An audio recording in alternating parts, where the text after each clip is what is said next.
नमस्कार साथियों, एक बार पुनः आपका हार्दिक स्वागत एवं अभिनंदन जीजीडी की इस ब्रांच ओपीडी अर्थात ऑब्जेक्टिव प्रश्नधारा की ऑनलाइन प्लेटफॉर्म पर।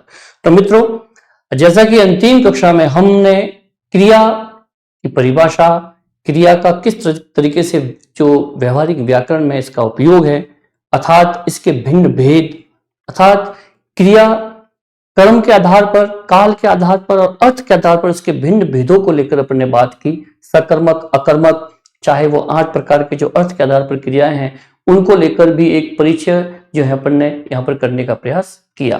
और क्रिया के शाब्दिक अर्थ, अर्थात किस तरीके से क्रिया जो है जननी जो हमारी मूल संस्कृत भाषा है उसमें वो किस तरीके से एक धातु कहा जाता है और किस तरह से क्रियापद बनते हैं, इन विभिन्न प्रकार के कंसेप्ट को अंतिम कक्षा में हमने देखा। आशा है मित्रों कि आपने उस कंसेप्ट को अच्छे से समझा होगा। अब चलते हैं आज आगे की कक्षा में, जिसमें हम पता करेंगे कि क्रिया के जितने भी रूप हैं, अर्थात क्रिया के जो भाग है जो कर्म के आधार पर है, अर्थ के आधार पर है और आगे काल के आधार पर है, उन सभी प्रकार के जितने भी टाइप से क्रिया के, उनको सभी को अपन भिन्न उदाहरणों के माध्यम से पुष्ट करते हुए, परिभाषाओं के माध्यम से और भी अदर कंसेप्ट से और भी उनकी पहचान के माध्यम से हम इसे क्लियर करने की कोशिश करेंगे। आशा है मित्रों कि आप सभी एक साथ बने रहेंगे और चलते हैं आज की कक्षा में, इसका शुभारंभ करते हैं। तो देखिए, हम कल जो है हमने सारे जितने भी टाइप से उसके परिचय आपको करवा दिया था और हमने सकर्मक क्रिया से जो है थोड़ी सी उसकी पहचान आपकी हो गई थी कि सकर्मक क्रिया किसे कहेंगे, अर्थात कर्म के जो साथ हो। उदाहरणों के माध्यम से भी देखा था और परिभाषाओं के माध्यम से भी। आज हम चलते हैं अकर्मक क्रिया। जो यहां पर कर्म के आधार पर जो भेद है उसमें सकर्मक और अकर्मक क्रिया, सकर्मक क्रिया के जो 2 भेद है, एक कर्मक और द्विकर्मक को लेकर भी अपन ने कल बात कर रखे हैं हमने, और आज हम चल रहे हैं अकर्मक क्रिया की ओर। तो मित्रों, अकर्मक क्रिया में हम देखते हैं कि किस तरीके से जो है अकर्मक क्रिया का यहां पर जो है वो कार्य रहता है। तो देखिए, सर्वप्रथम अकर्मक, तो ध्यान रखें कि कर्म के बिना ये जो कार्य करेगा वो कर्म के बिना कार्य करता है, कर्म सहित नहीं, कर्म के बिना ही। अर्थात अकर्मक क्रिया वहां रहेगी जहां पर कर्म ना हो। इसकी परिभाषा से समझने का प्रयास करते हैं इसको, कि जिन क्रियाओं के व्यापार का फल कर्म पर ना पड़कर कर्ता पर पड़ता है, समझे, अर्थात कर्ता के द्वारा जो क्रियाएं होगी वो कर्ता तक ही सीमित रहेगी, अर्थात कर्ता तक पर ही तक ही उसकी क्रिया का प्रभाव या फल जो है वो पड़ेगा। अर्थात उसका प्रभाव यदि कर्म पर पड़ता तो कर्म का होना आवश्यक होता है, लेकिन यह तो कर्म है ही नहीं, अर्थात वो अकर्मक क्रिया का उदाहरण रहेगा। पुनः जिन क्रियाओं के व्यापार का फल कर्म पर ना पड़कर कर्ता पर पड़ता है, अर्थात जिस क्रिया के करने में कर्म की आवश्यकता नहीं होती, अकर्मक क्रिया कहलाती है। सीधी सी बात है बिना मित्रों कि कर्म के बिना जहां पर कर्ता के द्वारा जो कार्य किया जाएगा वो कर्ता तक ही सीमित रहेगा, कर्ता की जो क्रिया है वो कर्ता तक ही सीमित रहेगी, अर्थात उसकी क्रिया का प्रभाव क्या कह सकते हैं कि फल जो है वो क्रिया तक ही, कर्ता तक ही सीमित रहे, वो अकर्मक क्रिया रहेगी। ओके, दूसरे शब्दों में बिना किसी कर्म के, जैसे मैंने बताया कर्म के बिना किसी कर्म के संपन्न क्रिया को अकर्मक क्रिया कहते हैं। वो क्रिया जो बिना किसी कर्म के कार्य कर ले उसे अपन क्या कहेंगे, अकर्मक क्रिया। जैसे कि कुछ उदाहरणों के माध्यम से इसको पुष्ट करने का प्रयास करते हैं मित्रों। जैसे देखिए, आशा गाती है, आशा गाती है, कौन गाती है, आशा, ठीक है ना, अर्थात कर्ता। मतलब कि यहां पर देखिए आशा गाती है, अब गाती कौन है, आशा, ठीक है ना, लेकिन अब क्या गाती है तो अपने सामने कोई उत्तर है ही नहीं, अर्थात ये सीधा कर्म तक, ये गाने की जो क्रिया है वो सीधी आशा तक ही सीमित है, मतलब कर्ता तक ही सीमित है। उसका प्रभाव जो है कहीं दूसरी ओर पड़ना चाहिए, उसके लिए कर्म की आवश्यकता होती है और वो यहां पर उपस्थित नहीं है, अर्थात ये अकर्मक क्रिया का एग्जाम्पल रहेगा। इसी प्रकार से मित्रों आगे चलते हैं। बच्चा सो रहा है, बच्चा सो रहा है, मतलब कि बच्चा जो है और बच्चे के द्वारा जो क्रिया है वो बच्चे तक ही सीमित है, अर्थात वो अकर्मक क्रिया ही रहेगी क्योंकि यहां पर कर्म की उपस्थिति नहीं है।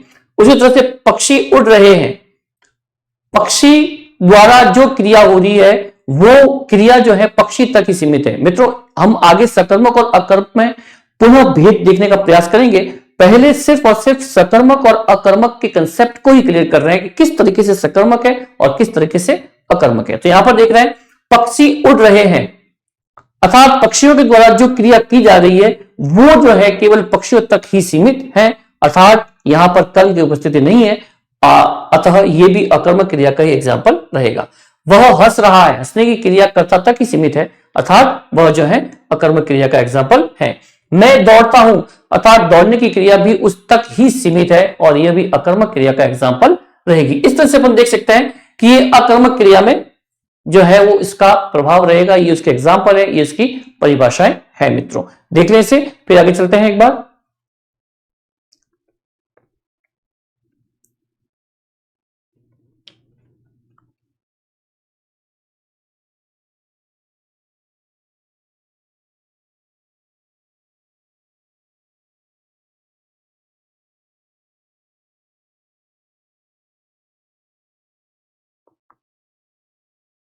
तो इस तरीके से हमने यहां पर अकर्मक क्रिया के कंसेप्ट को देखा।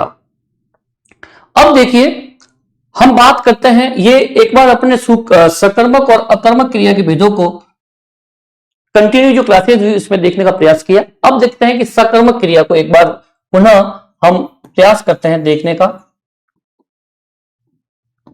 कि सकर्मक क्रिया कर्म के बिना अपने भाव को हम अर्थ कह सकते हैं, अपने भाव को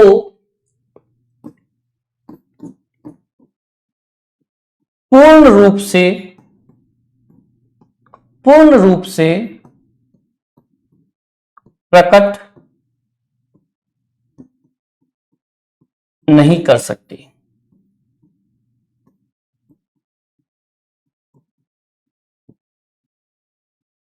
इस तरह से मैंने आपको अभी ये बताया किस तरीके से क्रिया जो है, सकर्मक क्रिया जो है, वो जब तक उसका कर्म नहीं होगा वो अपने भाव या भाव को अपन अर्थ कह सकते हैं उसको पूर्णतया जो है प्रकट नहीं कर सकती है। मैंने आपको कल बताया था कि सकर्मक क्रिया अर्थात क्रिया जो है वो वाक्य को पूर्ण करने में इसका कितना बड़ा योगदान होता है। वाक्य पूर्ण रूप से एक्सेप्टेड तभी होगा जब उसमें क्रिया की उपस्थिति हो, अदरवाइज कह सकते हैं कि क्रिया जो है वो वाक्य का अनिवार्य अंग होता है। यहां पर वही बात कर रहे हैं हम कि सकर्मक क्रिया में कर्म के बिना वो अपने भाव को पूर्ण रूप से प्रकट नहीं कर सकती। कैसे? जैसे कि अपन कुछ उदाहरणों के माध्यम से इसको देखने का प्रयास करते हैं।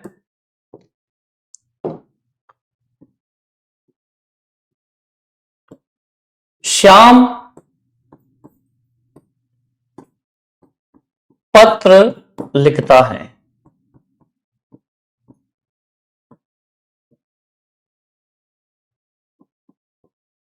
जिनिशा ने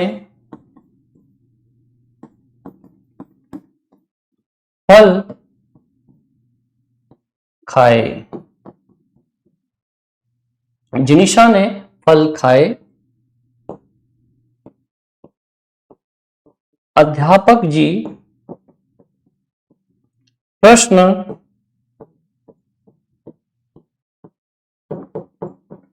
पूछते हैं। अध्यापक जी प्रश्न पूछते हैं। रमा पानी भरती है। हम इन उदाहरणों के माध्यम से इस सकर्मक क्रिया को और तरीके से पुष्ट करने का प्रयास करते हैं कि देखिए श्याम पत्र लिखता है। अब ये लिखना देखो, सबसे पहले मैं ऐसे आपको कुछ पहचान नियम दिखाना चाहता हूं। अभी मैं नियम आपको यहां पर बताऊंगा, लेकिन सबसे पहले आपको क्या करना है कि क्रिया की पहचान करनी है। सबसे पहले यदि आप सकर्मक अकर्मक क्रिया में अच्छे तरीके से भेद करना चाहते हैं तो देखो सबसे बड़ा जो पॉइंट है कि क्रिया में सकर्मक अकर्मक क्रिया में भेद कर पाना, तो उसका जो प्रोसेस रहेगा, वो प्रक्रिया जो रहेगी वो क्या रहेगी कि सबसे पहले हमें क्या करना है कि आपको क्रिया की पहचान करनी है कि इसमें मुख्य क्रिया कौन सी है। तो देखिए लिखना, ये इसकी क्या है, यहां पर मुख्य क्रिया है। अब इस क्रिया का प्रभाव, जो लिखना क्रिया का जो प्रभाव है, जो लिखना क्रिया का जो प्रभाव है वो किस पर पड़ रहा है? पत्र पर। किस पर पड़ रहा है? पत्र पर, अर्थात ये क्या होगा? कर्म। हमने देखा कि ये लिखना जो है ये क्या है? अपने आप में क्रिया है। ये जो श्याम है ये क्या हो गया? सब्जेक्ट अर्थात कर्ता हो गया। और पत्र जो है वो क्या बचा? कर्म। इस कर्म की उपस्थिति के बिना सकर्मक क्रिया जो है अपने अपने अपने भाव को, अपने अर्थ को जो है वो पूर्णतया प्रकट नहीं कर सकती। तो यहां पर मैं तो देखा कि लिखना क्रिया का जो प्रभाव वो किस पर पड़ता है? पत्र पर। और इस तरीके से ये सकर्मक क्रिया का एग्जाम्पल रहता है। नेक्स्ट है जिनिषा। जिनिषा ने फल खाए। अब खाना एक मुख्य क्रिया होगी और इस क्रिया के साथ में इस क्रिया का जो प्रभाव है, इस खाने क्रिया का प्रभाव जो है वो किस पर पड़ रहा है? फल पर। किस पर पड़ रहा है? फल पर। अर्थात हम देखते हैं कि यहां पर भी जो है सकर्मक क्रिया का एग्जाम्पल है, क्योंकि ये जो है यहां पर कर्म के साथ ही अपने भाव को, अपने अर्थ को पूर्णतया प्रकट कर पा रही है सकर्मक क्रिया। नेक्स्ट है अध्यापक जी प्रश्न पूछते हैं। अब पूछने की प्रक्रिया है, जो पूछने की प्रक्रिया है वो किस पर प्रभाव इसका डाल रही है? प्रभाव प्रश्न पर। किस पर डाल रही है? प्रश्न पर। अर्थात यहां पर भी ये सकर्मक क्रिया का एग्जाम्पल रहेगा। रमा पानी भरती है। अब ये जो बढ़ने की क्रिया है, जो बढ़ने की जो क्रिया है, इसका प्रभाव जो है वो किस पर आ रहा है? पानी पर। अर्थात इस तरीके से हम देखते हैं कि सकर्मक क्रिया में किस तरीके से कर्म के साथ में वो अपने भाव को पूर्णतया प्रकट कर पाती है। और ये जो इसके एग्जाम्पल है यहां पर सकर्मक क्रिया के एग्जाम्पल रहेंगे। मित्रों इसको देख ले एक बार कि किस तरह से क्रिया का प्रभाव जो है कर्म पर पड़ रहा है और वो कर्ता तक न रहकर कर्म पर उसकी क्रिया का प्रभाव पड़ेगा। अर्थात यहां पर सकर्मक क्रिया का ये एग्जाम्पल रहेगा। देख ले मित्रों, फिर आगे चलते हैं।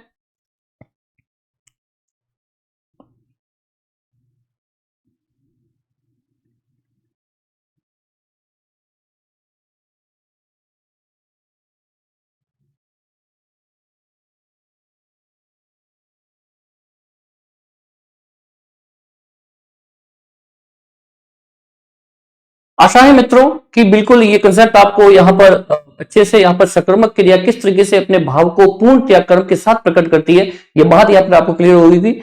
अब नेक्स्ट चलते हैं अपन कि किस तरीके से अकर्मक क्रिया कार्य करती है। देखो मुख्य बात जो है प्रतियोगी परीक्षा में यही रहती है कि अकर्मक और सकर्मक क्रिया का भेद।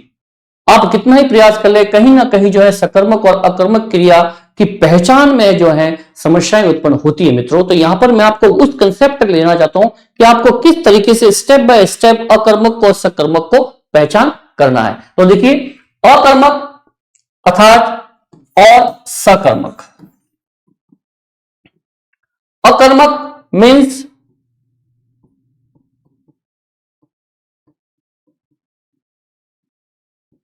कर्म धन अक। ओके, फिर स धन कर्म धन अक।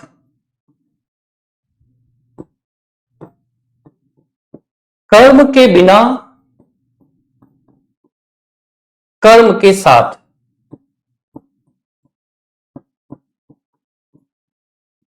कर्म के साथ अर्थात अपन कह सकते हैं कि वह क्रिया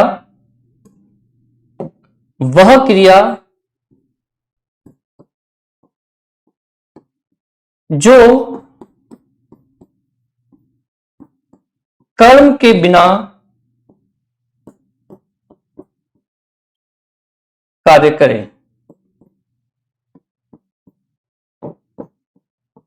अर्थात वह क्रिया जो कर्म के साथ कार्य करें। ये दोनों में ही डिफरेंस देता है कि किस तरीके से अकर्मक जो है वो कर्म के बिना कार्य करेगा और क्रिया जो है वो कर्म के साथ कार्य नहीं करेगी। ठीक है ना, तो इस तरीके से अपन देखते हैं इसको और एक बार देख लें आप, फिर और इसके आगे चलते हैं।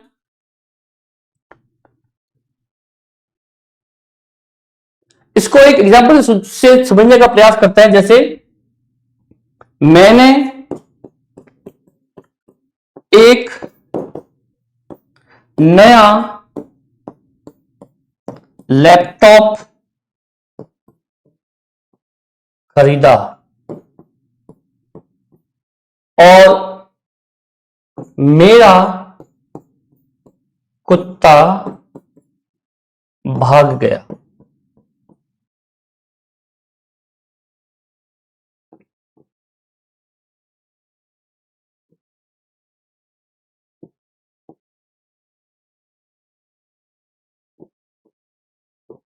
अब देखिए मित्रों, ये दो उदाहरण है यहां पर कि किस तरीके से ये दो एग्जाम्पल है। तो देखिए, मैंने एक नया लैपटॉप खरीदा। अब यहां पर देखते हैं कि लैपटॉप खरीदा, अब खरीदने की क्रिया हुई है और एक नया लैपटॉप खरीदा गया है। अर्थात हम देख रहे हैं यहां पर कि इस खरीदने की क्रिया का प्रभाव, खरीदना क्रिया का प्रभाव किस पर पड़ रहा है? नए लैपटॉप पर, नया लैपटॉप पर। अर्थात ये जो है यहां पर एक सकर्मक क्रिया का एग्जाम्पल रहेगा मित्रों। किसका रहेगा? सकर्मक क्रिया का एग्जाम्पल रहेगा। सकर्मक, क्योंकि ये कर्म के साथ है, सकर्मक क्रिया का उदाहरण रहेगा। ठीक है मित्रों। फिर यहां देखो, मेरा कुत्ता भाग गया। अब भागना, अब यहां पे देखिए मेरा कुत्ता भाग गया। अब ये भागने की जो क्रिया है, भागने की जो क्रिया है, भागने की क्रिया कर्ता तक ही है, कर्ता पर ही प्रभाव पड़ रहा है, प्रभाव पड़ रहा है। अर्थात यहां पर ये जो एग्जाम्पल है किसका है? अकर्मक क्रिया का रहेगा। अकर्मक क्रिया यहां पर कार्य करेगी। इस तरीके से हम देखते हैं कि किस तरीके से सकर्मक और अकर्मक क्रिया में हम भेद कर सकते हैं। जहां पर कर्म के साथ कार्य हो वो सकर्मक, और जहां पर कर्म न हो वो अकर्मक एग्जाम्पल रहेगा। ये देख लें इसे, फिर आगे चलते हैं।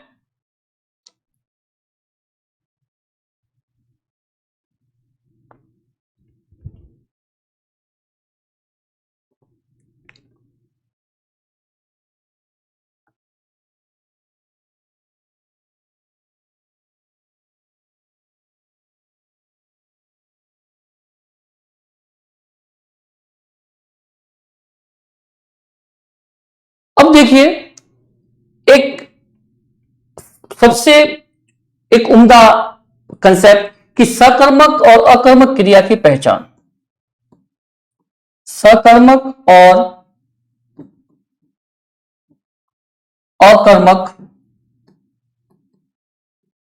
क्रिया की पहचान।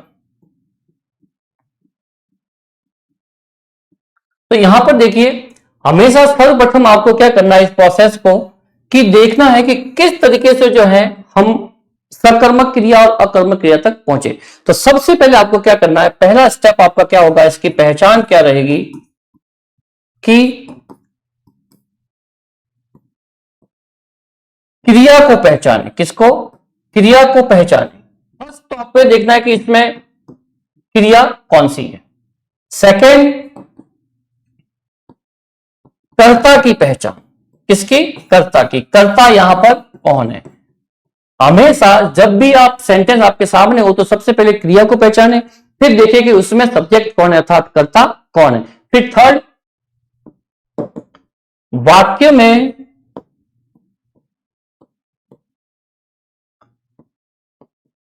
क्रिया के साथ, वाक्य में प्रयुक्त क्रिया के साथ, वाक्य में प्रयुक्त क्रिया के साथ क्या, किसे और किसको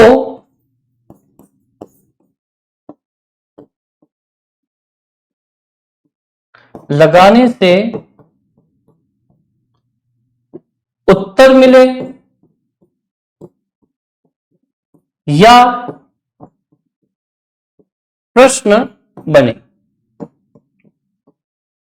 अगर वाक्य में जो प्रयुक्त क्रिया है उसके साथ में क्या, किसे और किसको यदि आप लगाते हैं तो वहां पर आपके सामने उसी वाक्य में उत्तर होना चाहिए, और यदि उत्तर न बने तो कम से कम उसका प्रश्न बने, और प्रश्न के आधार पर अगर आपको उत्तर मिल जाता है तब तो है वो सकर्मक क्रिया, और प्रश्न उत्तर नहीं मिलता है, कुछ आपको नहीं मिलता है वहां पर, तो वो हो जाएगी आपके अकर्मक क्रिया। एक बार नियमों को देख ले, फिर आगे चलते हैं।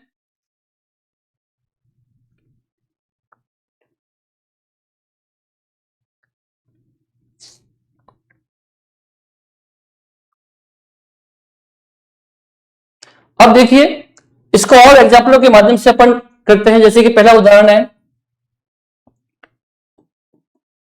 एक महिला आलू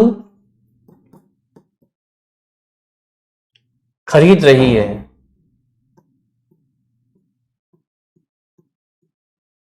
एक महिला आलू खरीद रही है। दूसरा एग्जाम्पल है, एक महिला आलू खरीद रही है, श्याम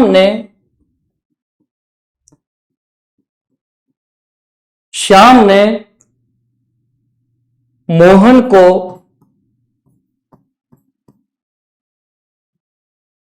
पीटा। और तीसरा है, रमेश पत्र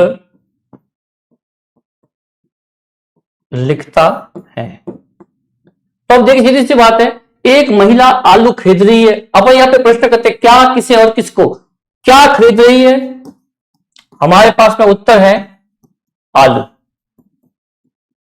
तो सर्वप्रथम तो हमने क्या किया कि खरीदने की क्रिया को पहचाना, फिर महिला जो है हमारे सामने सब्जेक्ट हो गया, और बचा क्या? ऑब्जेक्ट अर्थात कर्म। हमारे पास में इस क्या का उत्तर है आलू, अर्थात ये कौन सी क्रिया होगी आपके लिए?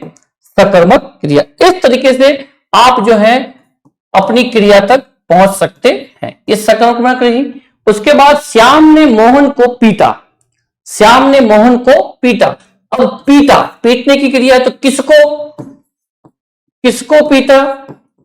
तो हमारे सामने उत्तर है मोहन को। इस तरीके से यह भी एक सकर्मक क्रिया का एग्जाम्पल आपके सामने रहेगा। फिर है, रमेश पत्र लिखता है। अब ये लिखना एक क्रिया है, रमेश इसका सब्जेक्ट है, और ये जो है इसका कर्म है। ओके, अब लिखता, अब लिखने की क्रिया जो हो रही है, तो अपन कह सकते हैं कि क्या लिखा? तो हमारे सामने उत्तर हो जाएगा पत्र लिखा। इस तरीके से हम सकर्मक क्रिया तक आपके सामने पहुंच सकते हैं। आप इस तरीके से क्रिया की पहचान करें, और क्रिया की पहचान करते हुए वहां तक पहुंच सकते हैं कि किस तरीके से आपके सामने उत्तर, ये जो है सकर्मक क्रिया को पहचानना है और अकर्मक क्रिया में भेद आपको करना है। देख लें इसको, फिर आगे चलते हैं।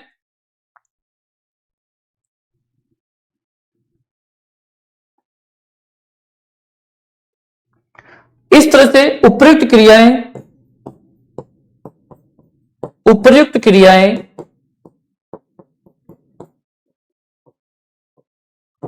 सकर्मक हैं। हम देख सकते हैं कि उपयुक्त क्रिया जो है वो सकर्मक रहेगी। अब नेक्स्ट चलते हैं, उदाहरण लेते हैं। एक लड़का तैर रहा है। दूसरा, लड़की दौड़ेगी। तीसरा, राकेश हंसता है। हम ये कुछ और एग्जाम्पल्स हैं, उन एग्जाम्पलों को यहां पर देखने का प्रयास कर रहे हैं मित्रों, कि जैसे एक लड़का तैर रहा है। अब क्रिया कौन सी हो रही है? तैरने की। ये रहा, ये तो सहायक क्रिया है, ठीक है ना। अब मुख्य क्रिया क्या है यहाँ पर? तैरने की। तो यहां पर कहते हैं कि क्या तैर रहा है। अब यहां पे अपने प्रश्न कर दिया क्या तैर रहा है, तो आपके सामने आंसर आता है, उत्तर क्या आता है? कुछ नहीं। क्या आएगा उत्तर? कुछ नहीं, क्योंकि कोई है ही नहीं। मेरे कहने का मतलब यह कि जो लड़का तैर रहा है, उसके द्वारा, उस लड़के के द्वारा जो क्रिया हो रही है वो तो इस लड़के तक ही सीमित है। उस तैरने का प्रभाव या उसके तैरने से जो फल, इसकी क्रिया का जो फल किसी और पर पड़ना चाहिए, वो तो इसमें उपस्थित है ही नहीं। अर्थात उसकी क्रिया का प्रभाव ही कर्ता तक ही सीमित है, अर्थात ये यहां पर एक अकर्मक क्रिया का एग्जाम्पल रहेगा। किसका रहेगा? अकर्मक क्रिया का एग्जाम्पल रहेगा। इस तरीके से आपको प्रोसेस तक पहुंचना है मित्रों, और अकर्मक क्रिया और सकर्मक क्रिया में भेद करना है। मैं बार बार आपसे यही पूछना चाह रहा हूं कि इन साधारण वाक्य और कुछ क्लिष्ट वाक्यों के माध्यम से हम जो है सकर्मक क्रिया और अकर्मक क्रिया में भेद जो है वो पहचान पाएंगे। इस क्रिया के टॉपिक्स में ध्यान रहे मित्रों कि सबसे महत्वपूर्ण जो कंसेप्ट है वो सकर्मक क्रिया और अकर्मक क्रिया में भेद करना ही है। उस प्रोसेस तक आप इजी गोइंग किस तरीके से पहुंच पाएंगे ताकि प्रतियोगी परीक्षा में पूछे जाने वाले जो प्रश्न हैं आपके, वहां आप जो है उन वस्तुनिष्ठ प्रश्नों में अपने सही उत्तर तक जा पाए। वो जो एक पाथ है, वो जो एक रास्ता है, वो यही है। और इसी रास्ते के माध्यम से यदि आप अपने उत्तर को ढूंढते हैं उन ऑप्शंस में, तो आप 101% बिल्कुल इस सही उत्तर तक पहुंचेंगे। बट उसके लिए आपको अभ्यास की आवश्यकता रहेगी मित्रों, लगातार अभ्यास आपको करना पड़ेगा। करत करत अभ्यास जड़मति होत सुजान, अर्थात ये प्रयास ही आपके वहां पर आने वाले 1 से 2 क्वेश्चन क्रिया की जो बिल्कुल ही सही करवाएगा। मित्रों ध्यान रखें, किसी भी विषय को, किसी भी बिंदु को कमजोर ना समझे, ऐसा ना समझे कि ये सरल है। वो जब अपना प्रगाढ़ रूप आपको दिखाएगा, विराट रूप आप तक पहुंचाएगा, तो आप हतप्रभ रह जाएंगे कि इतना क्लिष्ट प्रश्न क्रिया का भला कैसे हो सकता है। और सबसे क्लिष्ट पत्र जो प्रश्न बनेगा वो हमेशा देखना कि सकर्मक क्रिया और अकर्मक क्रिया में भेद में ही बनता है। आप सकर्मक को अकर्मक पहचान दे देंगे और कर्मक को सकर्मक दे देंगे। इसलिए क्या, किसे और किसको के माध्यम से प्रश्न बनाकर या अगर उसका उत्तर मिलता है तो आप वहां पर सकर्मक क्रिया कहेंगे, और यदि नहीं मिलता है आपको तो उसको अकर्मक क्रिया पहचान पाएंगे। ये पहचान जो है, इस पहचान तक पहुंचने का जो पाथ है, रास्ता है, वो यही है। फिर देखिए आगे, लड़की दौड़ेगी। अब जो ये दौड़ने की क्रिया है, ये जो दौड़ने की क्रिया है, हम कहेंगे क्या दौड़ेगी, क्या दौड़ेगी या किसको दौड़ेगी, इसका कोई मतलब कि आपके सामने इसका कोई आंसर नहीं आ रहा है, उत्तर कुछ नहीं, उत्तर कुछ नहीं। अर्थात इस तरीके से हम कह सकते हैं कि यह क्रिया भी कैसी है? अकर्मक। कैसी है? अकर्मक। उसी प्रकार से राकेश हंसता है। अब ये हंसने की जो क्रिया है वो राकेश तक ही सीमित है, अर्थात ये भी एक जो अगर क्या हंसता है, उत्तर कुछ नहीं। आपके समक्ष किसी भी प्रकार का कोई भी उत्तर यहां पर उपस्थित नहीं हो पा रहा है, अर्थात ये भी एक अकर्मक क्रिया का ही एग्जाम्पल रहेगी। अर्थात ये उपयुक्त क्रियाएं, सारी क्रियाएं जो है अकर्मक क्रिया के ही एग्जाम्पल हैं। मित्रों ध्यान रखें, प्रश्न की प्रकृति को पढ़ें। हमेशा ध्यान रखना कि अधिकतम प्रश्न जो है गलत होने के चांसेस ये रहते हैं कि आपने प्रश्न को ढंग से पढ़ा ही नहीं है। सर्वप्रथम आपको ध्यान रखना है कि प्रश्न को भली भांति पढ़े, 2 बार पढ़े, अगर समझ में ना आए 3री बार पढ़े और फिर उत्तर को जांचने की कोशिश करें। क्यों? क्योंकि हमारी जो गलती होती है, हमारी जो त्रुटि होती है, वो यही होती है कि हम कहां पर प्रश्न को ढंग से नहीं समझ पा रहे हैं। उत्तर से भी अधिक जरूरी है प्रश्न को पढ़ना। कई बार प्रश्न के अंत में लिखा होता है कि इनमें से कौन नहीं है, हम वो नहीं पढ़ना, हड़बड़ाहट में जो है नहीं पढ़ पाते हैं और हम सोचते हैं कि है। ध्यान रखें मित्रों, ऐसी भी गलतियां कहीं आप लोगों में से की होगी और 101% ऐसा प्रत्येक के साथ होता है कि वो हड़बड़ाहट में जो है उस प्रश्न की प्रकृति को ढंग से नहीं पढ़ पाता है और एक गलत उत्तर तक उसका आंसर चला जाता है। तो ये बातें जो है अपने जहन में उतारें और एक उचित तरीके से उचित आंसर तक पहुंचने का प्रयास करें। ठीक है मित्रों, फिर इसी के साथ ये आपकी सारी क्रियाएं जो है अकर्मक और सकर्मक क्रिया को मैंने अलग अलग कंसेप्ट के माध्यम से आप तक पहुंचाने का प्रयास किया, अलग अलग उदाहरणों के माध्यम से आप तक पहुंचाने का प्रयास किया। उम्मीद है मित्रों की सकर्मक और अकर्मक क्रिया में आप भेद कर पा रहे होंगे और इस प्रोसेस से आप और भी अच्छे तरीके से अपने उत्तर तक पहुंच पाएंगे। चलते हैं आगे। इस तरीके से हमने यहां पर सकर्मक और अकर्मक क्रिया जो कर्म के आधार पर जो भेद थे इनको देखने का प्रयास किया।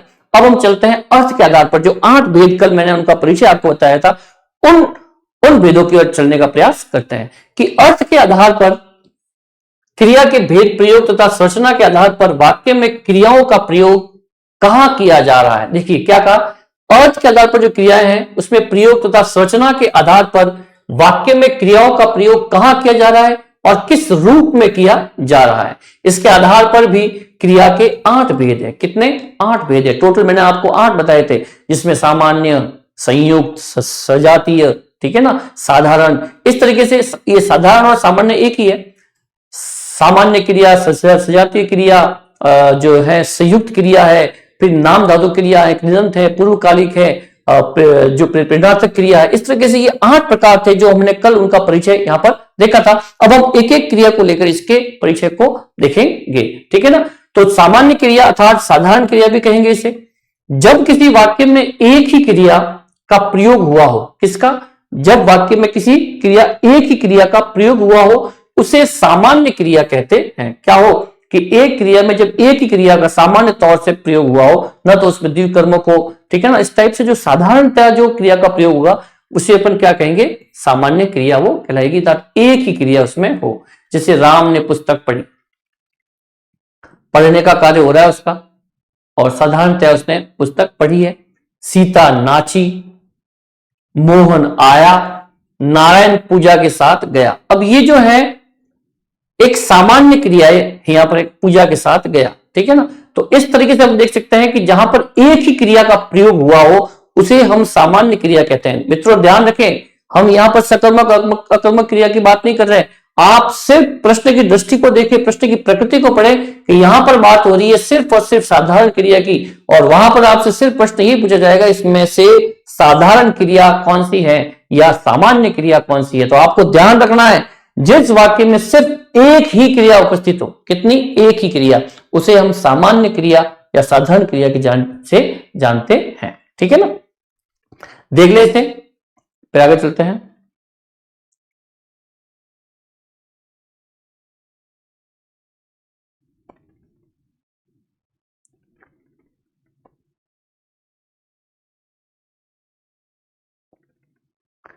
इस तरीके से मित्रों यहां पर हमने अर्थ के आधार पर क्रियाओं के भेद को पढ़ने जा रहे हैं। उसमें सबसे पहला टॉपिक पढ़ा सामान्य क्रिया, उसको अपने यहां पर क्लियर करने की कोशिश की। अब देखते हैं आगे सहायक क्रिया। सेकेंड पार्ट है आपका सहायक क्रिया का, ये नंबर 2। किसी भी वाक्य में मूल क्रिया की सहायता करने वाले पद को सहायक क्रिया कहते हैं। तो ध्यान रखें मित्रों, हर वाक्य में एक मूल क्रिया भी होती है। उस मूल क्रिया के साथ में जो क्रिया होगी वो क्या कहलाएगी? सहायक क्रिया कहलाएगी। क्या कहलाएगी? सहायक क्रिया। किसी भी वाक्य में मूल क्रिया की सहायता, मूल जो क्रिया होगी, मेन क्रिया, उसको पहचान सबसे पहले आपको मैंने आपको बताया था कि किस तरीके से सकर्मक क्रिया और अकर्मक क्रिया की पहचान आप कर पाते हैं। तो उनमें सबसे पहले आपको मूल क्रिया की पहचान होनी चाहिए, क्रिया को पहचानना आपको आना चाहिए, फिर कर्ता को पहचानना आना चाहिए, और फिर उसमें क्या, किसने किसको प्रश्न करके यदि आपके समक्ष उत्तर प्रस्तुत होता है तो वो सकर्मक है, नहीं होता है तो आपके लिए वो अकर्मक क्रिया है। ये सीधा सा पाथ है, इसका एक सीधा सा रास्ता है। अब यहां पर आपको मैं फिर से कह रहा हूं कि सबसे पहले आपको क्रिया की पहचान करनी है कि उसमें से मुख्य क्रिया कौन सी है। तो देखिए, किसी भी वाक्य में मूल क्रिया की सहायता करने वाले पद को क्या कहते हैं? सहायक क्रिया कहते हैं। इस परिभाषा को भलीभांति देख ले, मूल क्रिया की सहायता करने वाली क्रिया को क्या कहेंगे? सहायक क्रिया। अब देखो कैसे, मोहन जा चुका था, मोहन जा चुका था। अब ये जो जा है, ये जो जा है ये क्या है? मूल क्रिया। अब यहां पर जो ये चुका था ये क्या बन जाएगी? आपके सहायक क्रिया। क्या बन जाएगी? सहायक क्रिया। जैसे एक एग्जांपल और लेते हैं, तिरंगा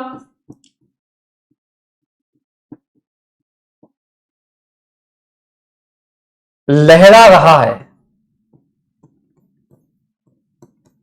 अब यहां पर देखिए, तिरंगा लहराने में जो मुख्य क्रिया वो है वो कौन सी है? तिरंगा लहरा रहा है, तो मुख्य क्रिया जो है वो कौन सी है? लहराना। कौन सी है? मूल क्रिया जो है इसमें कौन सी है? वो लहराना है। और ये जो रहा है ये क्या है? सहायक क्रिया है। क्या है? सहायक क्रिया। इस तरीके से आपको मूल क्रिया की और सहायक क्रिया की पहचान जो है वो मित्रों करनी है। फिर देखिए, सुमन खेल रही है। अब खेलना क्या है? खेल जो है यहां पर क्या है? मुख्य क्रिया है, मूल क्रिया है।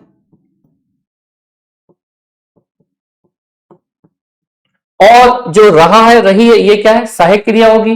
फिर सुनीता हंसती रहती है, तो सुनीता जो है वो हंसती रहती है, तो हंसना क्या है अपने आप में, हंसना मूल क्रिया है, और यहां पर जो रहती है वो इसकी सहायक क्रिया जो है वो मित्रों हो जाएगी।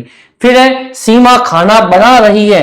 अब जो बनाना है, खाना बनाना है, वो इसकी मुख्य क्रिया है, और रही है वो क्या बन जाएगा यहां पर,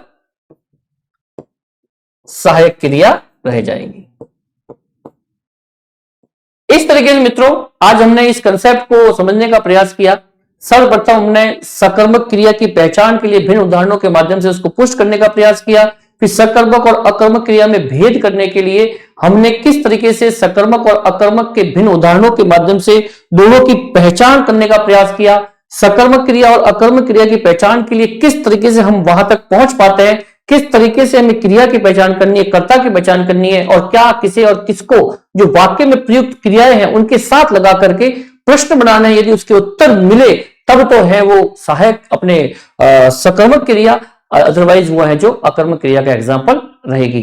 तो उसके पश्चात इस तरीके से हमने यहां पर बात की जो कर्म के आधार पर जो आपके सामने जो क्रियाएं थी उसको लेकर बात की, और अब अपन ने बात की कर्म के आधार पर जो यहाँ पर प्रकार थे उन प्रकारों को लेकर जो यहाँ पर अपन बात कर रहे थे। अर्थ के आधार पर अपन ने बात कर ली है, और कर्म के आधार पर अपने बात करके आज हम 8 प्रकार की जो आपके सामने जो क्रियाएं हैं उनको एक एक करके यहाँ पर पढ़ने का प्रयास कर रहे हैं। कर्म के आधार पर हमने यहाँ पर बात की द्विकर्मक, एक कर्मक, सकर्मक, अकर्मक, उन क्रियाओं को देखा, और अर्थ के आधार पर हमने यहाँ पर अभी जो प्रारंभ किया है 8 प्रकार की क्रियाओं का, उन 8 प्रकार की क्रियाओं को एक एक करके देखेंगे, जिसमें सबसे पहले हमने यहाँ पर सामान्य क्रिया, उसके बाद में सहायक क्रिया को लेकर बात की। आगे की कक्षा में जो शेष पार्ट है आपका, उसमें जो भिन्न क्रियाएं जो बची है, जो अर्थ के आधार पर क्रियाएं और काल के आधार पर क्रियाएं, उनको लेकर अपन बात करेंगे। और आज तक के लिए इतना ही, और अब तक के लिए नमस्ते, नमस्कार, मिलते हैं अगली कक्षा में।